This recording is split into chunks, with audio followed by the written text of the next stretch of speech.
재테크의 새로운 패러다임, 톡스타 오픈.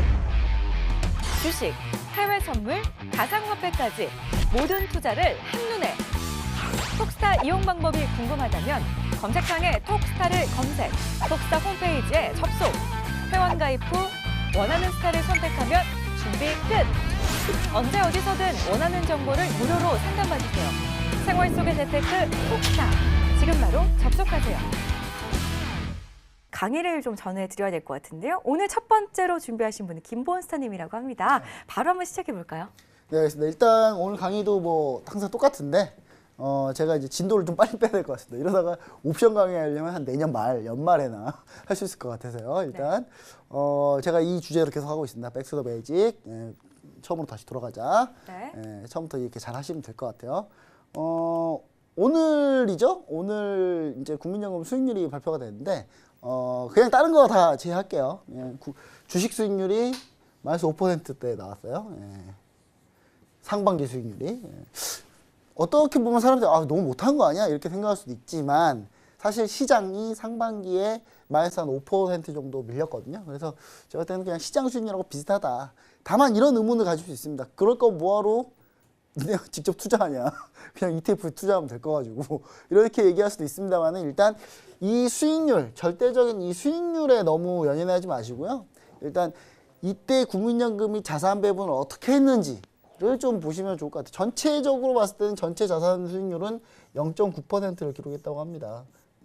물론 전 세계 국민연금 연금 펀드들에서는 뭐 거의 하위권 수준이라 사실 뭐 이렇게 얘기 드리기 좀 그렇지만 그래도 이 밖에 뭐 대체 자산이나 채권이나 이런 데서 수익률이 난 것들이 있기 때문에 그런 수익들 해외 투자하기에 좀 수익 좀 낮더라고요. 그래서 국민연금 같은 경우를 우리가 지켜보면서 우리도 투자를 어느 때 어느 자산에 투자하느냐가 중요하다라는 걸 제가 다시 한번 강조드립니다.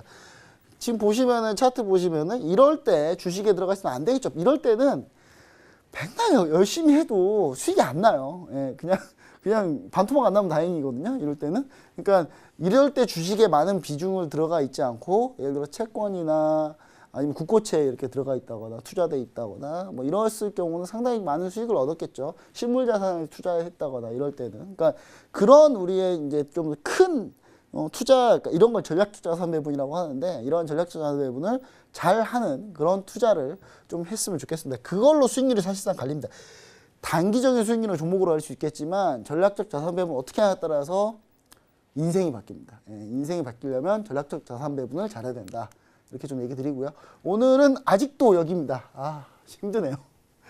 얼마 안 남았어요. 이제 곧 얼마 안 남았습니다. 이제 여기 들어가기 시작하면 이제 어려워지기 시작합니다. 기본적으로 들어가시면 어려워지기 시작하는데 정말 쉽게 제가 설명드릴 거예요. 이거 기대해 주시면 됩니다. 이거 연말쯤에 한번 기대해 주세요. 이거. 자, 오늘 이제 수급 한번 보겠습니다. 오늘 수급 현황 보기. 자, 오늘 개인이 와장창 샀습니다. 엄청나게 샀어요. 우리 개인들 다 돈 어디서 나나요? 다. 근데 돈 되게 많으신 것 같아요. 끊임없이 돈이 나오고 있습니다. 오늘 기관이 엄청 팔았습니다. 지금 기관 보시면 투신 금융투자 최근에 엄청 팔다가 지금 좀 매도가 준 게 그나마 이 정도예요. 자, 기타 금융만 조금 샀고 연기금 팔았고. 요즘에 이제 기관들이 내년 상반기 집행 계획 짜고 막 그런 거 하고 있을 때요. 지금 기관 리서치 팀이나 이런 데도 정말 바쁩니다. 내년 상반기 내년 이제 전망 보고서 막 이런 거 막 만들거든요. 지금 막 정신없이 만들고 있을 거예요, 아마. 바쁩니다. 지금 투자에 별로 관심이 없어요, 지금.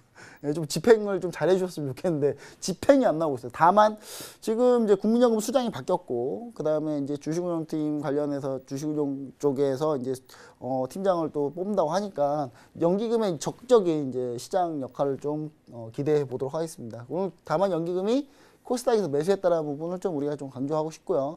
선물 같은 경우는 이제 요즘에 조금 판차가 좀 줄어서 잔잔해지고 있습니다. 잔잔해지고 있다는 부분 좀 생각해 보시면 좋을 것 같고, 기타 법인이 오늘 좀 매수했다 선물을 이렇게 보시면 좋을 것 같고요.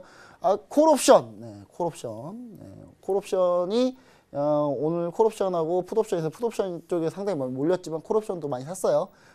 변동성 베팅을 좀 하고 있다. 이렇게 외국인은 이렇게 보시면 좋을 것 같고, 제가 봤을 때 개인 투자자들은 오늘 콜로 다 몰렸네요. 안타깝습니다.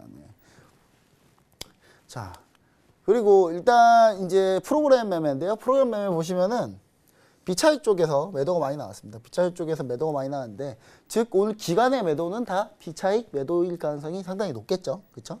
예, 그리고 이쪽은 이제 차익 거래는 매수가 나왔습니다. 차익 거래는 제가 그때 설명을 한번 해드렸죠. 이렇게 현 선물에 대해서 이 차이를 먹어서 무위험 수익을 얻기 위한 그런 거죠. 그러니까 무조건 수익을 내기 위해서. 실제로 무조건 수익이 나느냐? 납니다. 실제로 무조건 수익이 나요. 근데 그 수익 폭이 작죠. 일반 개인 투자자들이 할 수 있는 금액은 아닙니다. 자, 그 다음에 이제 오늘 보시면 오늘의 하락의 이유는 이렇게 보시면 좋을 것 같아요. 상해종합이 2%, 3%대 급락을 했습니다. 도대체 상해종합 언제 올까요? 제가 하필 이 중국장, 최악인 이 중국장 할 때, 제가 중국 주식 방송을 좀 하고 있거든요. 서울경제 TV에서. 하지만 그래도 저의 수익률은 좋습니다. 아주 좋은 종목들 위주로만 들어갔기 때문에 오히려 중국 주식 수익률이 좀 더 좋은 것 같아요. 국내 주식보다. 그래서 이 부분도 좀 생각해 보시고, 오늘은 상해종합이 저점을 완전히 또 깼다. 저점 또 깼습니다. 잘 안 보이시죠? 저점을 완전히 또 깨서 공이 하나 더 내려왔죠. 그래서 당분간 중국장이 좀 문제가 있기 때문에 우리가 쉽게 반등하기는 좀 쉽진 않다. 근데 저는 바닥은 나왔다고 보는 입장이니까요. 바닥은 나왔지만 좀 흔들거릴 거다라는 거를 좀 우리가 좀 생각해 볼 수 있겠고요. 그 다음에 원달러 환율 보시면 아시겠지만 원달러 환율 오늘 또 올랐습니다. 또 올라서 지금 보시면 아시겠지만 이게 지금 원달러 환율이에요. 이렇게 올라왔죠, 다시. 그러니까 지수는 어떻게 됩니까? 정확히 이거 완전히 반대로, 정확히 반대로 가고 있죠, 지금. 지수는. 그래서 환율이 오르면, 원화가 즉 약세가 되면 점점 우리나라는 지수는 빠진다. 이렇게 보시면 됩니다. 자본 유출이 되면서 지수는 빠지고 있다. 오늘 사실 금통에서 금리를 올렸으면 어떻게 됐을까요?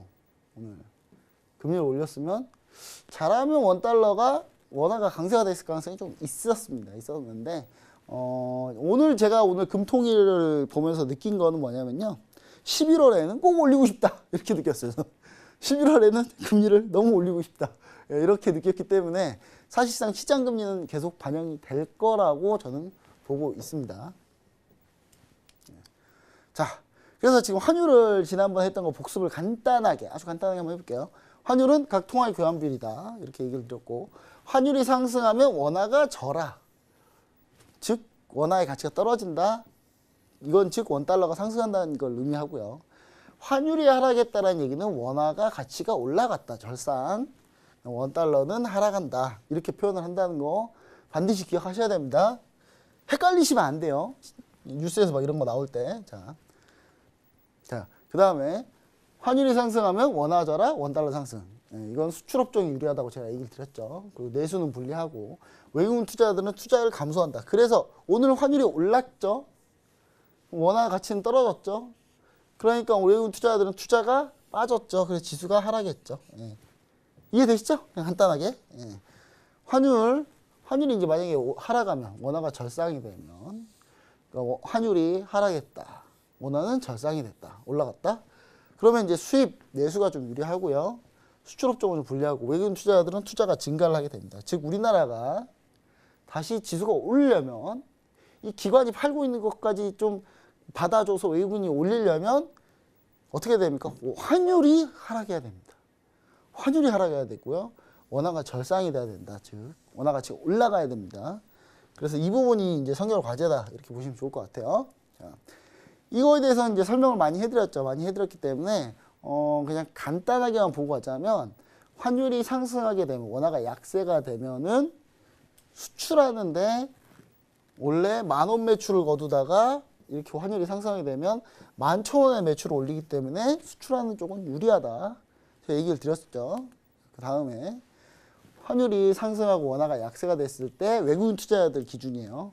외국인 투자자들이 $10,000 우리나라에 투자했을 때 1달러에 1,000원일 때는 이제 이 돈으로 투자를 했는데, 이제 투자 종료하고 다시 가서 1달러가 1,100원일 때 나와버리면 손실이 나죠. 그렇죠? 그러니까 즉 환율이 상승하고 원화가 약세가 되면 한국에 투자를 하기가 꺼려지는 거겠죠. 가만히 있어도 수익 손실이 나니까. 그 다음에 이제 환율이 하락했을 때, 원화가 강세가 됐을 때는 어떻게 됩니까? 자, 10,000원의 매출을 얻었다가 수출하는 기업은 9,000원의 매출로 매출이 줄어요. 그렇죠? 수출하는 기업한테는 안 좋은 겁니다. 이게. 예. 그리고 환율이 상승할 때 원화가 강세가 됐을 때는 역시 11,000원 1달러당 1,000원일 때에서 900원이라고 가정을 했을 때 투자한 투자 수익률이 올라가게 됩니다. 외국인 투자자들 같은 경우는.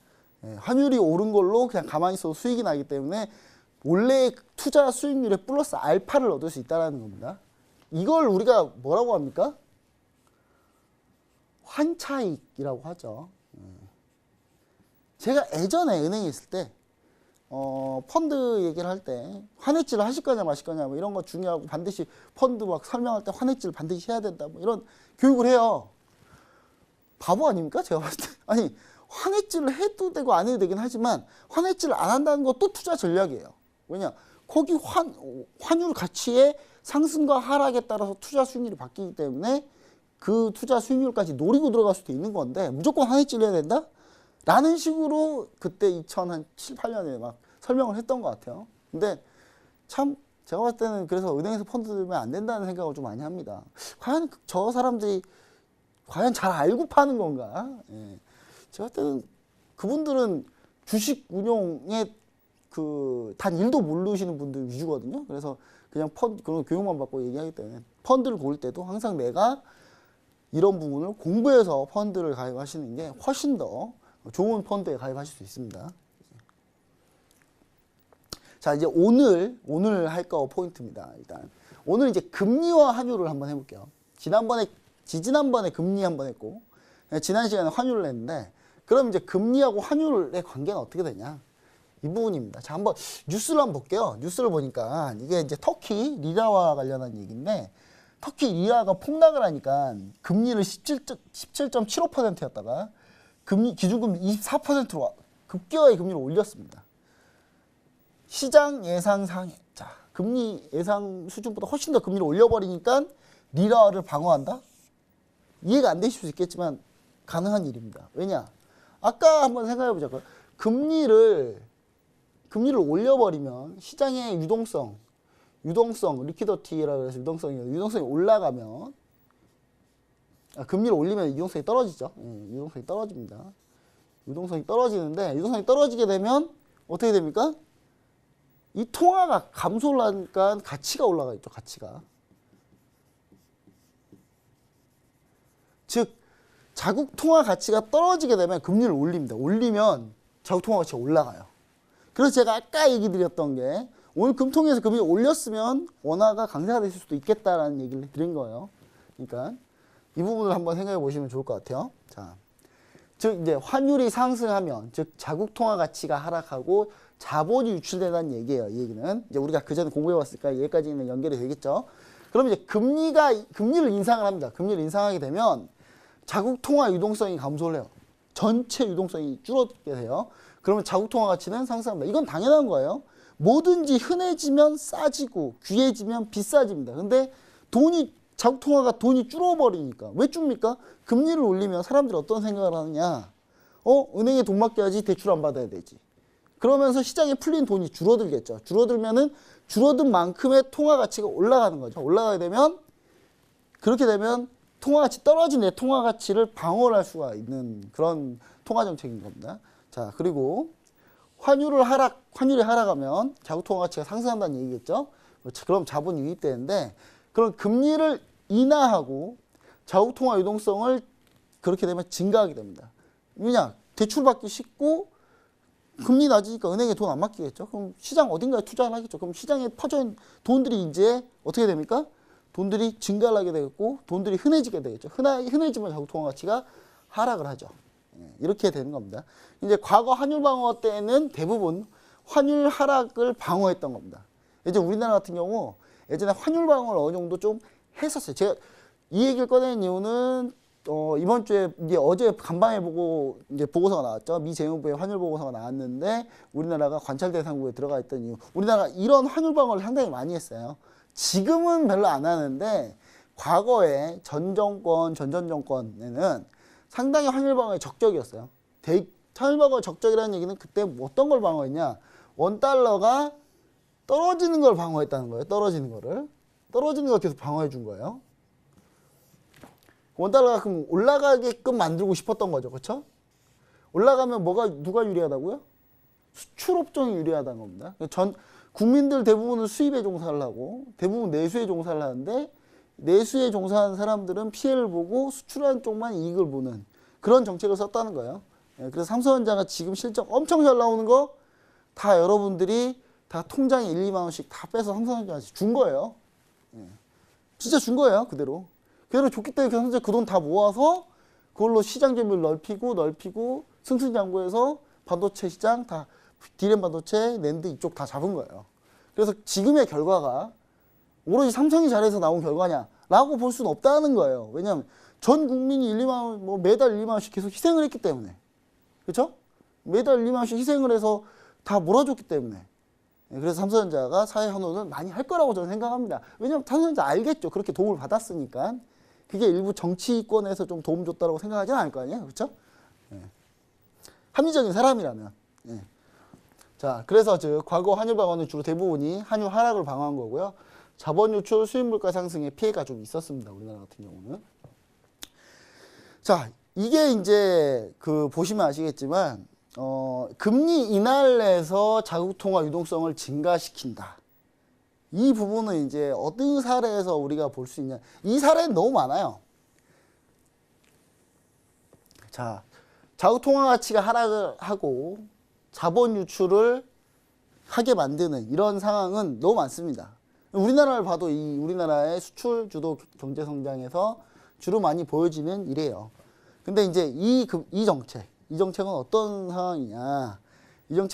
지금 보시면 아시겠지만 이런 정책을 쓸 때 아까 위에 환율 상승의 정책을 쓸 때는 대부분이 지금 어떤 상황입니까? 대부분 신흥국 통화불안도 역시 이런 정책을 씁니다. 지금 보시면 아까 이 예시로 보이는 예시로 제가 얘기 드렸던 이 터키 리라와 또 마찬가지죠. 자국 통화 가치가 하락하게 되니까 금리를 인상시켜서 통화 가치를 방어하려고 하는 이런 사례는 많이 있다고 제가 얘기를 다시 한번 드리고요.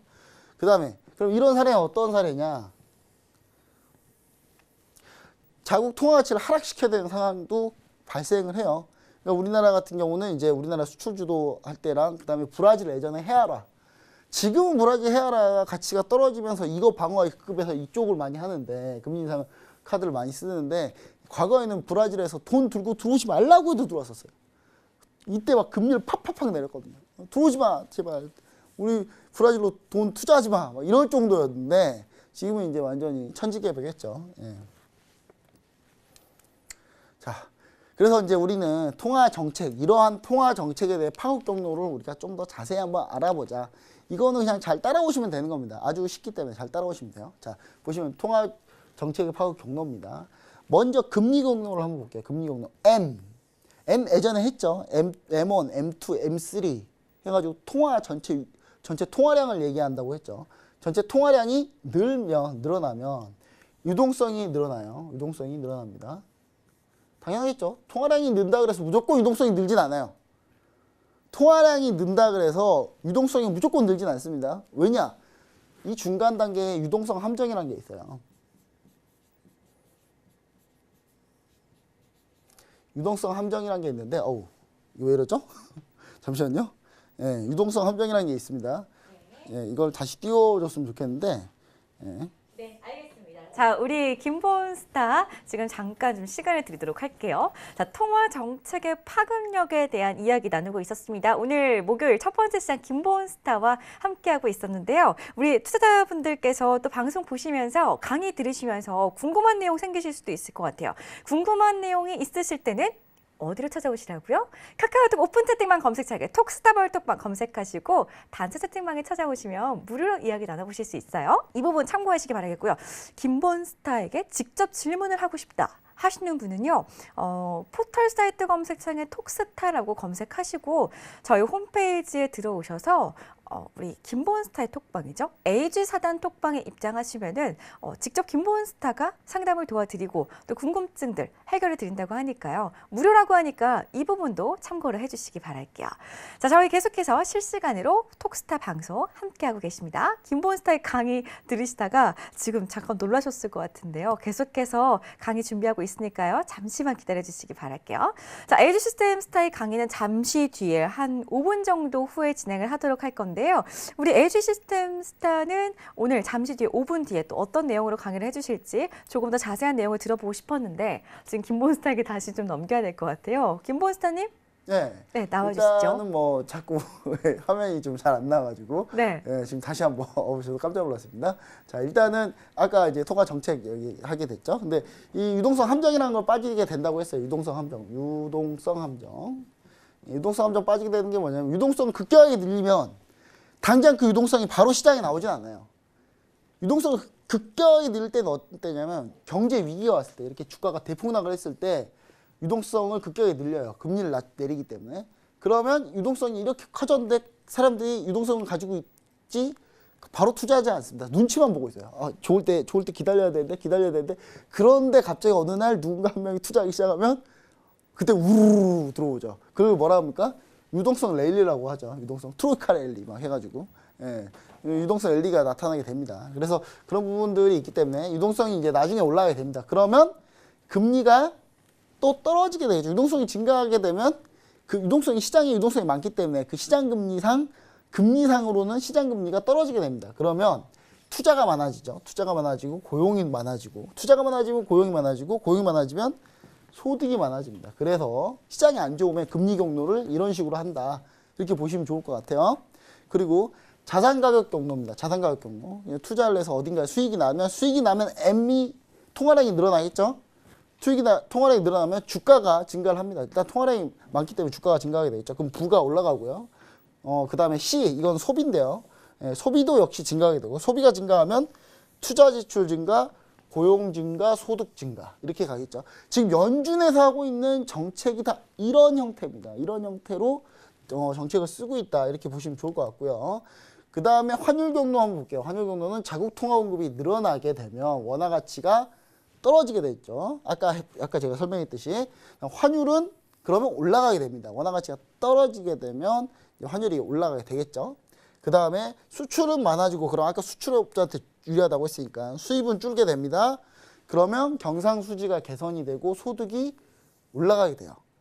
그럼 소득이 올라가면 나중에 또 이 반대 현상이 나타납니다. 소득이 올라가면 원화 가치가 다시 오르게 되고 환율이 떨어지게 되면서 수입이 많아지고 수출이 줄어드는 이게 이제 계속 반복이 되는 거예요. 반복이 돼야 되는데 지구상의 한 나라가 이게 반복이 안 되죠. 중국이 반복이 안 됩니다. 이게 좋아졌다 나빠졌다 좋아졌다 나빠졌다 해야 중국은 계속 좋아졌다 그냥 환율을 고정환율로 쓰고 있으니까 그래서 미국이 화를 내는 겁니다. 미국이 자꾸 열받아서 막 중국한테 뭐라 하는 거예요. 자, 그리고 원자재 가격은 완만한 상승 시에 경제에 도움이 된다. 지금 어떤 얘기냐면 원자재 가격이 이렇게 꾸준히 우상향하는 거는 경기가 좋으면 이렇게 꾸준히 우상향해요. 근데 원자재 가격이 급등락을 하게 된다. 그러면 이 경제에 도움이 안 됩니다. 오일 쇼크, 과거 오일 쇼크라는 게 있었죠. 이 오일 쇼크가 대표적인 그 안 좋은 예인데 안 좋은 예라고 보시면 될 것 같아요. 그리고 자, 이 원자재 가격이 상승하는 데는 두 가지 요인이 있는데 하나는 코스트 푸시, 그다음 하나는 디맨드 풀 사이드라고 해요. 경제학 용어인데 코스트 푸시는 어떤 거냐? 오일만 예를 들면 코스트 푸시, 가격을 그냥 밀어 올리는 거예요. 즉 어떤 얘기냐? 그러니까 수요 공급에 대한 이슈로 뭔가가 가격이 결정되는 게 아니라 오일 같은 경우 예를 들어서 뭐 걸프만이나 중동에 뭔가 문제가 생기거나 전쟁이 났다 이러면은 이게 코스트 푸시 요인인 거고요. 그다음 디맨드 풀 사이드, 이거는 수요가 좋아서 올라가는 그런 형태인데 어떤 게 좋겠습니까? 당연히 디맨드 풀 사이드 이쪽이 훨씬 좋겠죠. 이쪽으로 해서 원자재 가격이 오르는 게 아주 좋은 흐름으로 오르는 게 된다.